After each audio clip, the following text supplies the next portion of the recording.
গতকালকের এই আলোচিত ঘটনাটা নিয়ে অলরেডি আপনারা নিজেরাও সম্ভবত ফেসবুকে বা অন্যান্য জায়গায় অনেক আলাপ আলোচনা করছেন এবং ফেসবুকে টিভিতে বা মিডিয়ায় অন্যান্য সব জায়গায় আপনারা আসলে এই বিষয়ে অনেক আলোচনা দেখতে পাইছেন যে গতকালকে এক সাবেক আওয়ামী লীগ এমপির বাসায় গিয়া চাঁদা নেওয়ার সময় বা চাঁদা নেওয়ার পরে বা চাঁদা না দেওয়ার কারণে তাদের উপরে হুমকি বা জোর জবরদস্তি চালানোর সময় আসলে কয়েকজন বৈষম্য বিরোধী ছাত্র আন্দোলনের নেতা সেখান থেকে পুলিশের হাতে গ্রেফতার হন। ঘটনাটা ঘটছে বেসিক্যালি গত কয়েকদিনের ভিতরে যে বৈষম্য বিরোধী ছাত্র আন্দোলনের যুগ্ম আহ্বায়ক এক ব্যক্তি, আমি তার নাম বলতে চাই না যেহেতু তিনি অলরেডি এখন মানে পুলিশের হাতে গ্রেফতার আটক। তো এই যুগ্ম আহ্বায়ক বৈষম্য বিরোধী ছাত্র আন্দোলনের এই নেতা তার নেতৃত্বে গত কয়েকদিন ধরেই আসলে এই সাবেক আওয়ামী লীগ এমপির সঙ্গে এই চাঁদাবাজির বিষয়টা চলতেছিল। গত কয়েকদিন আগে তার বাসায় যাওয়া হয় এবং তার বাসায় গিয়া আমি দেখলাম যে কোথাও কোথাও 50 লাখ বা 1 কোটি এই ধরনের একটা বড় অঙ্কের টাকা তাদের কাছে চাওয়া হয় এবং সেই টাকাটা না দিলে তাদের একটা বড় ধরনের কনসিকুয়েন্স ফেস করতে হবে, এই ধরনের কথাবার্তা বলা হয়। তো তখন যেটা আমি গুলশান থানার ওসির ভাষ্য দেখতে পাইলাম যে তিনি বলতেছেন যে 50 লাখ টাকার মধ্যে যখন তারা আসলে এই দাবিটা করেন সেই বাসায়, তো তখন 10 লাখ টাকা তাদেরকে দেওয়া হয়। তো বৈষম্য বিরোধী ছাত্র আন্দোলনের সেই নেতা এবং তার সহযোগীরা সেদিন 10 লাখ টাকা নিয়ে চলে আসার পরে তখন কথা ছিল যে আরও যে 40 লাখ বকেয়া আছে চাঁদা, তো সেই বকেয়াটা 2 দিন পরে দেওয়া হবে। তো সেই নেতা তার 2 দিন পরে আবার সেই বাসায় যান এবং বাসায় যাওয়ার পরে আসলে সেই 40 লাখ টাকা তারা তখন সেখানে দিতে পারেন না। তো তখন তাদেরকে বড় ধরনের হুমকি ইত্যাদি দেওয়া হয়। তো সেই হুমকি যখন তাদেরকে দেওয়া হয় তখনও কিন্তু তারা আসলে পুলিশকে ইনফর্ম করে নাই, ওসি এরকমই জানাইতেছেন। তো গতকালকে তারও পরে সেই ঘটনারও পরে গতকালকে তারা আবার সেখানে যান এবং সেখানে যাওয়ার পরে সেই 40 লাখ টাকা যখন তাদেরকে দেওয়া হচ্ছিল না তখন তারা আসলে সম্ভবত খুব বেশি জোর জবরদস্তি করতেছিলেন বা বড় ধরনের হুমকি ইত্যাদি দিচ্ছিলেন। তখন আসলে এই যে যাদের কাছে চাঁদা চাওয়া হচ্ছে সাবেক আওয়ামী লীগ এমপির বাসা বা সেখান থেকে আসলে জানায় দেওয়া হয় যে পুলিশের কাছে, তখন পুলিশ সেখানে যায় এবং গ্রেফতার করে। তো এই যে এত বড় একটা ঘটনা ঘটলো, অলরেডি এটা একটা ন্যাশনাল ইস্যু আমরা বলতে পারি যে বৈষম্য বিরোধী ছাত্র আন্দোলনের অর্থাৎ যাদের হাতে জুলাই আন্দোলন হয়েছে, যেই প্ল্যাটফর্মে দাঁড়ায়া জুলাইয়ের গণ আন্দোলন গণ অভ্যুত্থান যাই বলি না কেন আমরা সেটা হয়েছে, তো সেই বৈষম্য বিরোধী ছাত্র আন্দোলনের সমন্বয়ক যুগ্ম আহ্বায়ক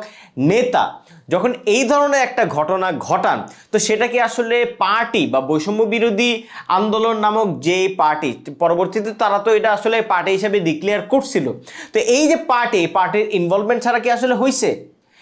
কোনো সাধারণ মানুষ মানে সাধারণ বিবেক বা বুদ্ধি যাদের আছে তারা আসলে এটা বিশ্বাস করবে না যে উইদাউট পার্টির ইনভলভমেন্ট আসলে এই ধরনের কোনো ঘটনা ঘটতে পারে। আপনি যখন 1 কোটি টাকা 50 লাখ টাকা এই ধরনের একটা ব্যাপক অঙ্কের টাকা আপনি আসলে একজন সাবেক আওয়ামী লীগ এমপি, যেখানে আসলে টোটাল বাস্তবতা যে ক্ষমতার যে বাস্তবতা আছে, একটা ক্ষমতার পতন হয়েছে নতুন ক্ষমতার আসছে, সেই ক্ষমতার ভিতরে সাবেক আওয়ামী লীগ এমপি মানে একদম আগের ক্ষমতার একদম মেইন বা একদম মাঝখানের কেন্দ্রীয় একটা চরিত্র। তো সেই ব্যক্তির কাছে 1 কোটি টাকা চাওয়া আসলে কখনোই পার্টির ইনভলভমেন্টের বাইরে সম্ভব না। তো প্রশ্ন হইল পার্টির ইনভলভমেন্ট ছাড়া যেহেতু সম্ভব না, তো আমরা যে আসলে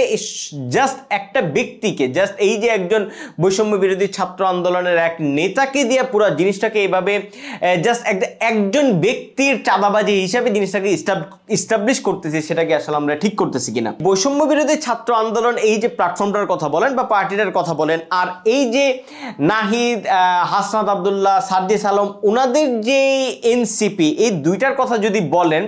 এই দুইটা জিনিসকে আসলে আলাদা কোনোভাবে মানে এই যে বৈষম্য বিরোধী আন্দোলনে যারা নেতৃত্ব দিচ্ছেন তারাই তো পরবর্তীতে এনসিপি বানাইলেন এবং এখনো যারা যেই দুইটা ব্যক্তিকে বা 2-3 জন 4 জন ব্যক্তিকে, তারা তো আসলে এই বড় বড় নেতাদের এক ধরনের আমরা বলতে পারি পকেটের যেই ছোট ভাই বা কি বলে মানে এক ধরনের ছোট ভাই আমরা বলতে পারি। তো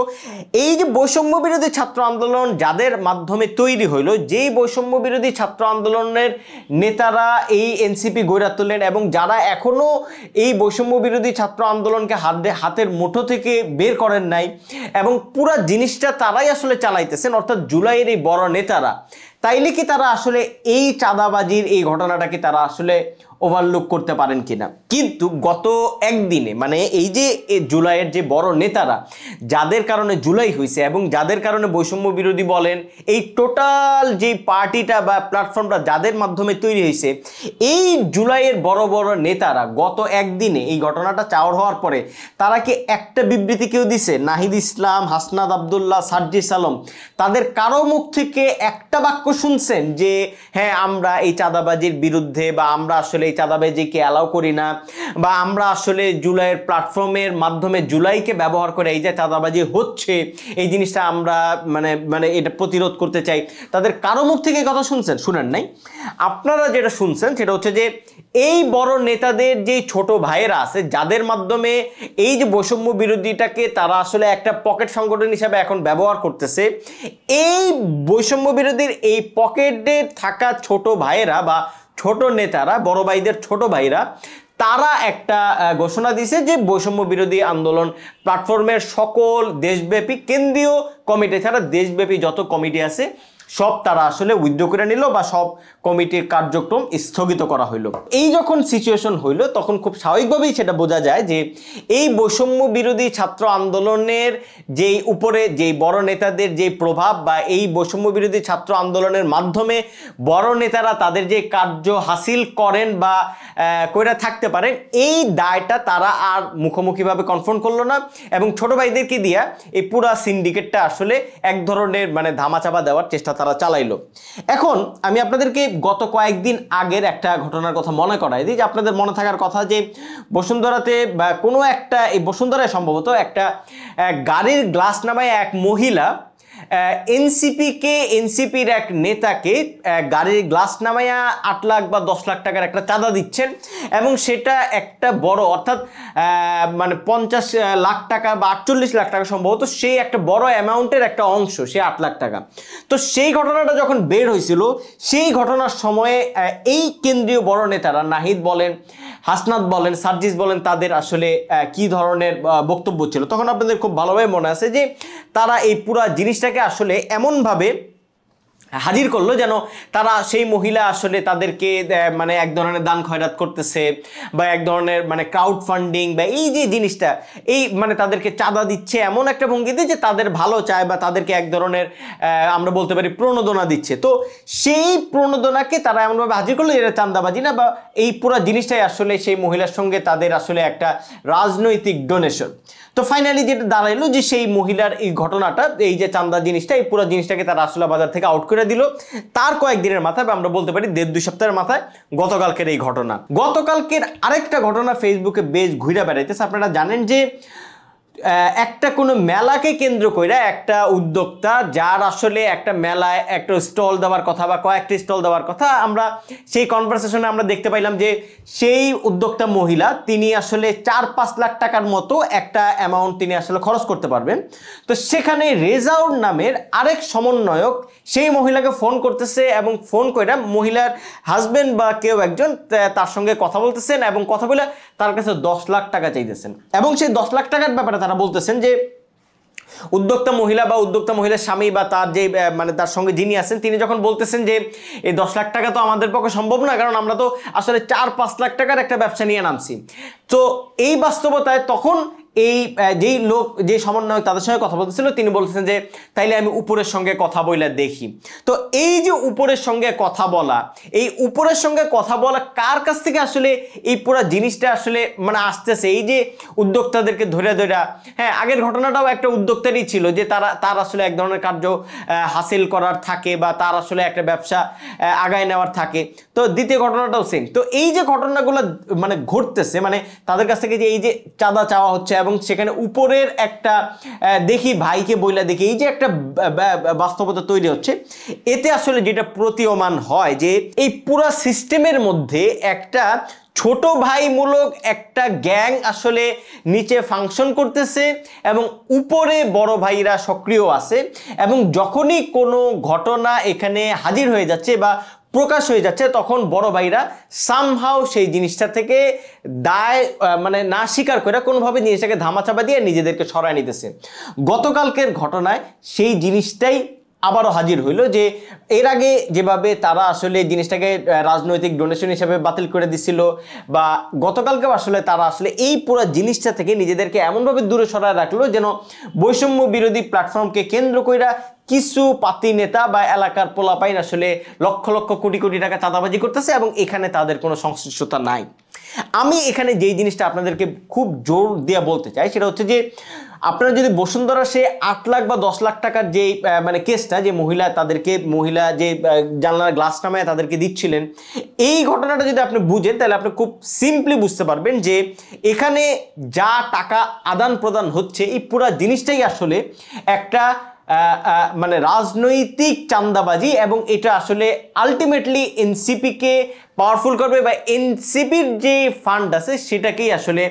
বড় করবে, বা এনসিপির যে বড় নেতারা আছে আমরা তো দেখি যে তারা অনেক দামি দামি 7,000 8,000 এই যে মানে কি বলে আরবি হরফে লেখা যে মানে ব্র্যান্ডটা আছে, এই যে ব্র্যান্ডের পাঞ্জাবি এইগুলা পিন্দা ঘুরতেছে। তো এই পুরো জিনিসটা আমরা বুঝতে পারি যে প্রথমত তারা আসলে টাকাগুলো পার্টির ফান্ডে যাচ্ছে, এবং পার্টির ফান্ডে যা যাচ্ছে না সেগুলো আসলে বড় নেতাদের কাছে অবশ্যই যাচ্ছে। এখন আমি সব বড় নেতাদের করাপ্টেড বলতে চাই না, মানে সেটা বলার মানে কোনো যৌক্তিকতা আমি রাখি না, কিন্তু সন্দেহ করার যৌক্তিকতা রাখি। তো সেই সন্দেহের জায়গা থেকে আমি বলতেছি। তো এই যে সন্দেহটা যদি আপনি এইভাবে দাঁড় করাতে পারেন তাহলে আপনি যেটা বুঝবেন যে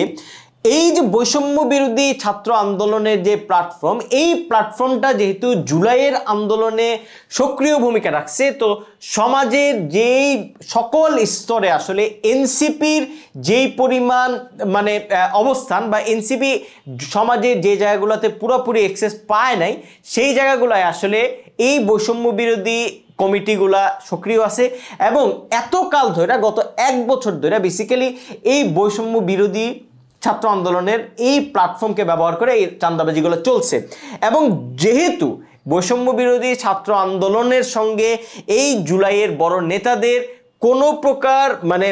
অসম্পৃক্ততা নাই, মানে সম্পর্ক ছেদ হয় নাই বলেই আমরা জানি, ফলে আমরা খুব স্বাভাবিকভাবে বলতে পারি যে বৈষম্য বিরোধী ছাত্র আন্দোলনের এই যে টোটাল সিন্ডিকেটটা তারাই আসলে এনসিপির সিন্ডিকেট, এবং এই টোটাল সিন্ডিকেটের থেকে টাকাগুলা বেসিক্যালি এনসিপির কাছে আসতেছে, এবং এই টাকাগুলো দিয়েই এনসিপির বড় বড় নেতাদের যে রাজনৈতিক হুমকি দামকি পদযাত্রা বলি বা আরো যা যা আছে সব কিছু। যাই হোক, এখন প্রশ্ন হইলো যে এই যে রাজনৈতিক চাঁদাবাজির কালচার শুরু হয়েছে, এই রাজনৈতিক চাঁদাবাজির কালচারের জন্য কি আসলে জুলাই আন্দোলন হয়েছিল কিনা? ধরেন জুলাই নামক যেই জিনিসটা হইল, যেই লোকেরা মারা গেল, জাতিসংঘর তথ্য অনুসারে 1400 মানুষ মারা গেল, বা সরকারি তথ্য অনুসারে বা নিহতের তালিকা অনুসারে 800-900 মানুষ মারা গেল, এই যে ঘটনাটা ঘটলো